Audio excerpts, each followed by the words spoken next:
Hey folks, Kip Adams here. We're talking about state of the whitetail, trends in harvest, and deer management. We know that deer management is not a one-size-fits-all recipe. In fact, we can look anywhere across the whitetail's range in the United States or Canada, and there are big differences in what impact those standing crops of deer, and ultimately then what we have for hunting opportunities. For example, we can take a look at the average low temperatures during February and see that we have a 60-degree swing between northern Minnesota and southern Florida. This has huge implications on what vegetation grows there, what deer have available for cover, what they fend off on a daily basis, how they survive, how they overwinter, and ultimately what we have a chance to hunt. We have big differences in average annual precipitation, which has huge implications on the amount of forage that is grown. Take a place that's very arid, you have sparse ground cover. Compare that to some place that gets a lot of moisture, a lot of growth, a lot of high quality forage, a lot of cover for deer. So we always have to think about these type of environmental variables that are impacting deer herds, and then how that translates to what we have big differences in forest cover. We have deer in northern New England that spend their entire life under a mature canopy of forest. We have other parts of the country like South Texas, Kansas, or the upper Great Plains where deer will never see an overstory tree in their lifetime. We have big differences in deer density. You see here, the brighter the color, the higher the number of deer. So think about somebody who's getting ready to go deer hunting in a state that has a lot of deer compared to a state like Maine or North Dakota that necessarily doesn't have nearly as many. So expectations are very different, opportunities are very different, and that will play very differently then into the numbers of deer that are harvested, age structure, etc., that I'm going to share with you in a minute from our 2019. We also have big differences in hunter density. Well, all hunters think about deer density, but many fewer think about the number of hunters on the landscape and how that impacts their deer hunting. The western United States, a lot of big, wide open country, and they only average about 1 hunter per square mile. As you move east, the Midwest and the Southeast average about 6 hunters per square mile. The Northeast averages 11 hunters per square mile. So you could have a state wildlife agency in the Northeast managing deer exactly the same as a state wildlife agency in, say, the West, but have very different results simply because the numbers of hunters on the landscape. In Michigan, you average about 14 deer per square mile. 14 hunters per square mile. So you more than double the average hunter density in your region. More hunters is not necessarily a bad thing. This can be a very good thing with regard to hunters bring political influence. They bring dollars for conservation. So a lot of hunters is a good thing. You just have to manage deer a little differently to be more successful. To show you an extreme example here, most deer hunters would consider Iowa a very good place to go deer hunting. Well, Iowa averages about 4 hunters per square mile. So think about, in addition to the great growing conditions and a lot of food and all that, they also have fewer hunters on the landscape. Hence, a lot more bucks get to those older age classes. Now let's compare that to my home state of Pennsylvania that averages about 20 hunters per square mile. So for every hunter in Iowa, we have about 5 in Pennsylvania vying for that same amount of land.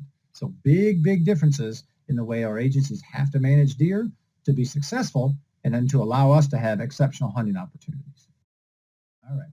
We also have big differences in subspecies of deer. Whether we're in Florida or Texas or Michigan or Saskatchewan, deer live under different environmental variables. In the north, our deer are designed to get as heavy as they can during summer and fall and then live off that fat during the winter when they have very few low quality food sources available to them. So think about that in South Texas or Florida. Those things are very different. Deer there are just simply not accumulating that fat. They don't need to.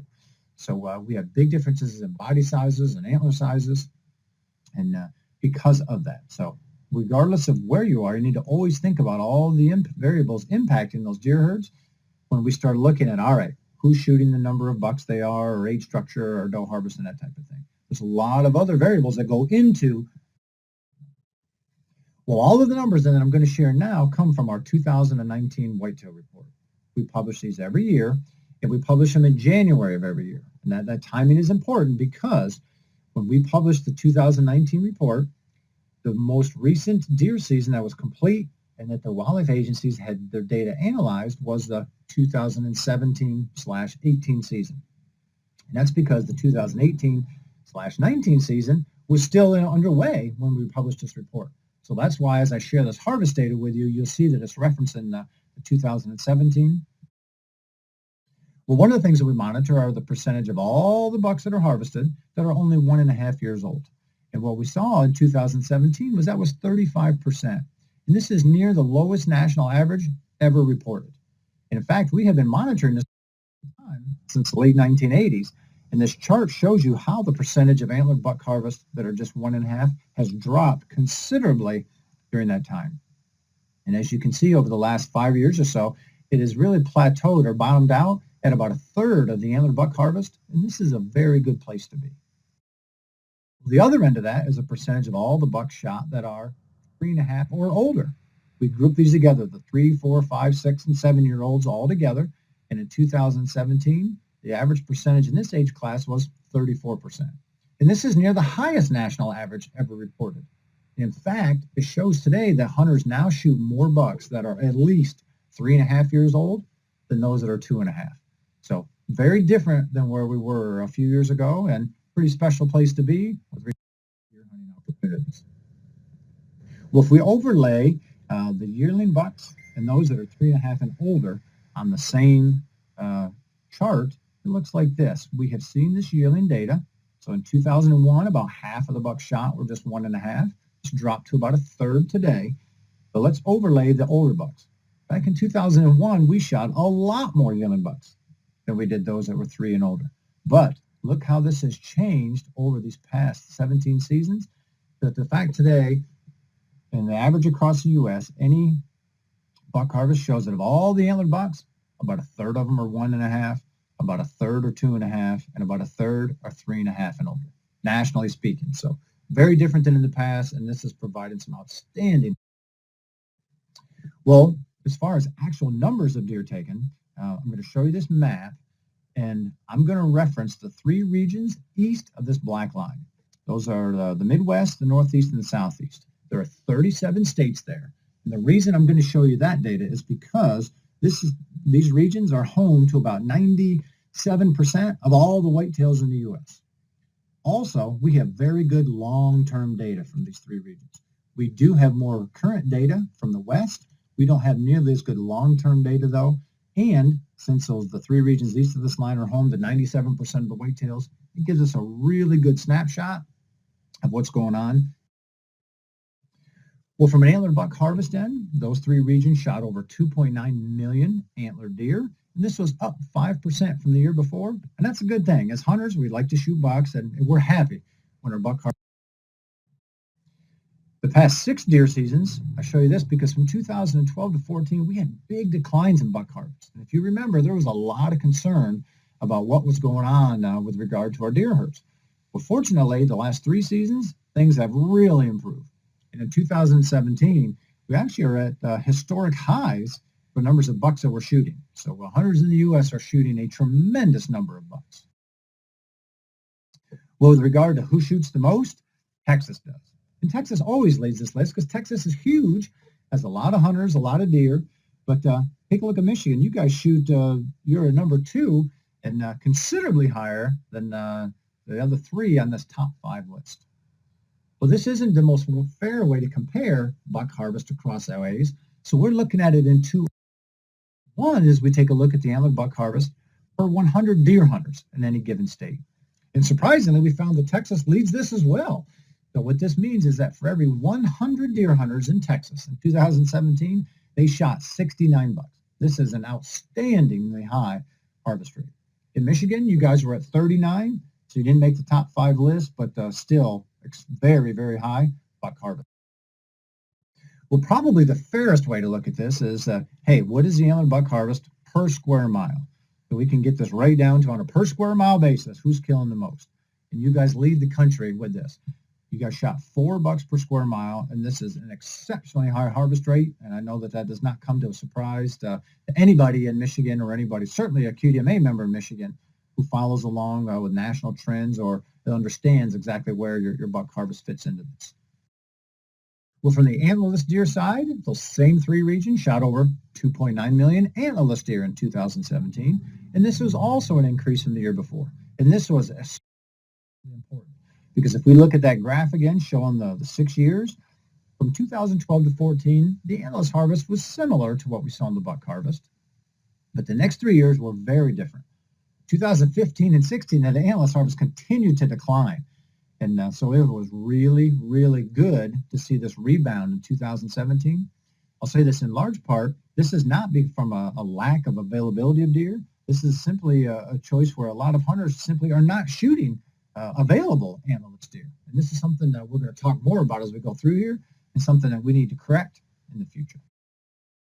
Well, with regard to actual harvest numbers, Texas led the country again, and this wasn't an anomaly. Texas usually does not lead this list, and in fact, they're usually not even on the top 5 list with regard to antlerless harvest. Michigan did make the top 5 list, so kudos to you, but if you look at the actual numbers, it was significantly lower than the number of antlered bucks you shot. And well, with regard to who shot the most per 100 deer hunters, Maryland tops this list. And this is amazing in that for every 100 deer hunters, they shot almost 100 antlerless deer. This is an exceptionally high antlerless harvest rate. Michigan was at 26, much, much lower, and something that we need to increase moving forward.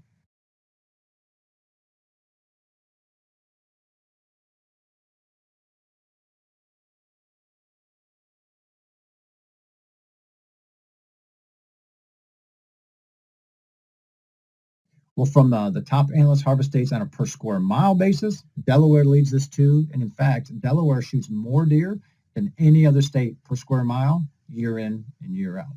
They really get after it in Maryland, and there is a whole bunch of venison going into freezers in that part of the country. Michigan, you guys were at 2.7. If you remember, you were shooting 4 antlered bucks per square mile, so significantly more bucks than you do antlerless deer. Well, the 2017-18 deer season was a historic one, and not a historic one for a good reason. It was the first time since 1998 where we actually shot more antlered bucks than antlerless deer. This was really what brought about the whole rise of QDM, was to balance these deer herds with a habitat, take some of that pressure off the bucks, and put it on the antlerless deer. And from 1999 through 2016, we did that. But the last few years, we had been slipping, and we actually reversed in the 2017-18 season. This is not good. This is not a positive thing for the future of deer hunting. And if you look across the U.S., 6 of the 13 states in the Midwest, over half of the states in the Northeast, and over half of the states in the Southeast shot more antlered bucks than antlerless deer. So this is something that we absolutely... Well, let's look at what's going on now with just some of the current national issues and trends. And a lot of these deer harvest as well. But there's a lot of concern by some hunters today that we are shooting too many deer during the archery season and not allowing firearm hunters enough opportunity. So as you can see here in this picture, a lot of grass in the background. It's green, and obviously for us in the north, this means early season. So we asked states, of your total deer harvest for the year, what percentage of that harvest was taken prior opening day of your firearm? And what we found was that was about a quarter. 26% were shot pre-firearms. The Northeast region shot the most. About a third of our harvest was done before our firearm season started. And New Jersey actually led the nation with this, over half of their deer harvest. Now, this is because New Jersey is the most urbanized state in the country. There's a lot of firearm ordinances, which means bow hunting is by far the preferred way to hunt there. They have lots of opportunity, high bag limits, lots of seasons. So a lot of those deer are taken by bows, hence they give a really high harvest before the firearm season ever comes in. At Michigan, you guys were well above the national average. Just over a third of all the deer shot in Michigan in 2017/18 were taken pre-firearms. Well, the most exciting day deer hunting in every state is opening day of firearm season. So we also asked state wildlife agencies what percentage of your total deer harvest was taken on the opening day, and it averaged about 11%. The Midwest shot the most on opening day, and Minnesota led the nation. Over a quarter of their total deer harvest was taken on a single day. This absolutely would be a fun day to be in the woods there. In Michigan, unfortunately, the DNR was not able to calculate this, so we don't know how you ranked compared to the rest of the nation, but given that you shot more deer pre-firearms than the average, you probably are at or maybe just below the average, I would guess, that we see here. Let's take a look at Bowhunter numbers. Michigan's a big state. We found that there are about 3 million bow hunters in the United States. The Midwest region has the most, at just over 1.3 million. And the Northeast has the most per square mile, almost 4 bow hunters per square mile. My home state of Pennsylvania actually leads these categories. We have the most bow hunters and the most per square mile of any state in the country, although you guys are not that far behind. Michigan has about 311,000 bow hunters, and you average 5.5 per square mile. So a lot of bow hunters in the woods in Michigan during the fall season. Successful hunters, it was an important thing to understand because a lot of people feel with high bag limits, it's very easy to reduce deer numbers to low levels.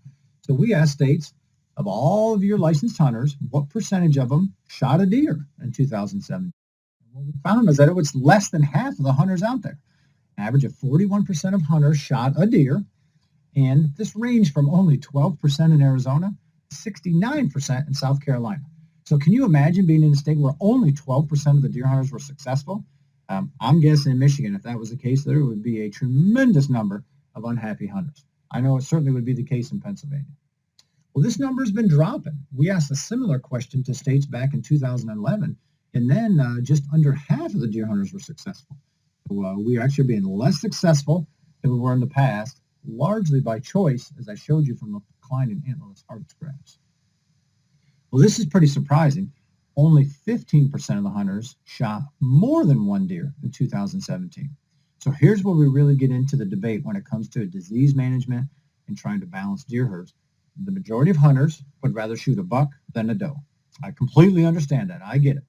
So given the fact that 85% of our successful hunters only shot one deer in 2017, hence only 15% shot more than one, this is why we are dramatically increasing our buck harvest and really decreasing our doe harvest. We just aren't shooting enough deer per hunter to really need to get us to where we need to be today. So in Michigan, you guys were actually above the average for successful. Half of your hunters shot a deer, and now you were right at the national average for the percent that shot more than one. QDMA members, this may be surprising because we tend to shoot a lot more deer than the average non-QDMA member, and certainly we shoot antlerless deer at a much higher rate. So what we need to do is continue to impress the importance of this upon our hunting buddies, our neighbors, those in our neighborhood, co-ops, etc., to help balance these deer herds, to help fight disease, and to make sure that we have successful deer herds long into.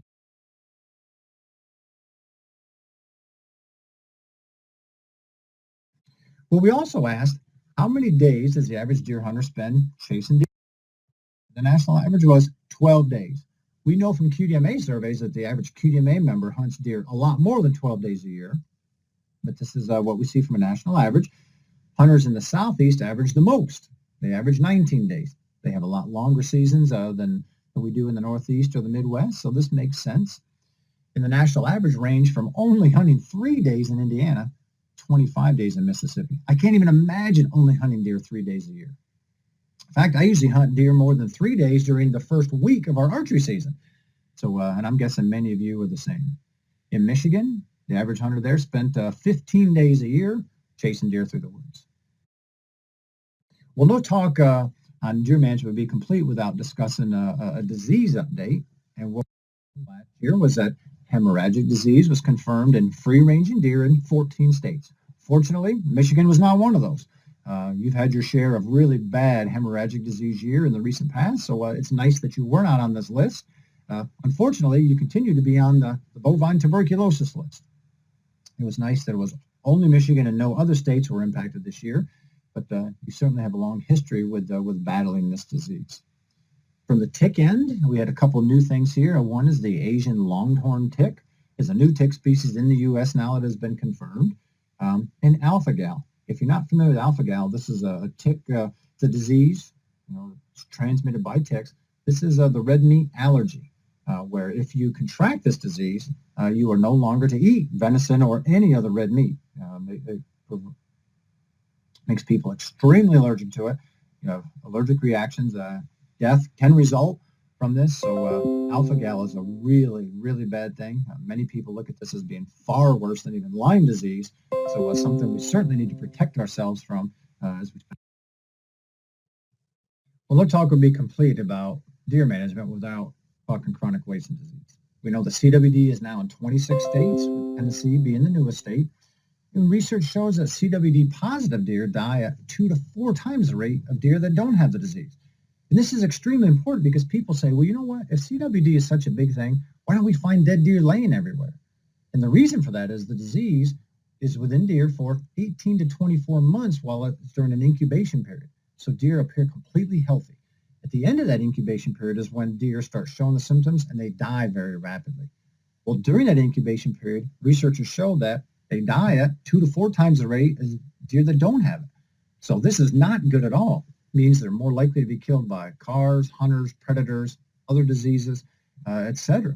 So anything that's killing animals at 2 to 4 times the rate of healthy deer is not a good thing at all for deer hunting or certainly the future of deer management. Research also shows that CWD positive deer are less active than deer that don't have the disease. And this is never a good thing for us as hunters. How many hunters have you ever heard say, man, I hope when I go hunting tomorrow, deer are simply not active. I hope they're not on their feet. You know, that's crazy. We would never say that. We always say, man, I hope deer are moving. I hope they're active. I hope they're running all over. So deer that have the disease are just less active. So that does not help us as hunters at all. Well, the 2 things that we can do as hunters, though, to help this is, 1, we can stop moving live deer, and we can stop moving the high-risk deer parts. These are the high-risk parts of deer that we shoot.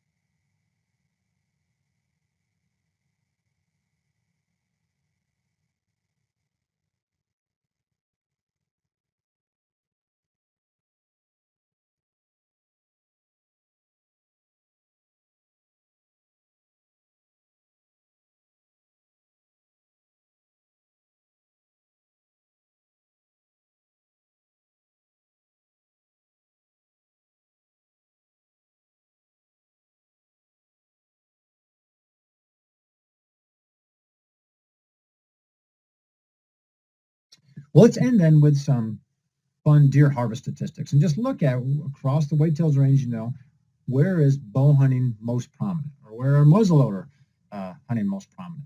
And what this means is the states I'm going to show you here, we'll talk about bow hunting, muzzleloader hunting, and firearm.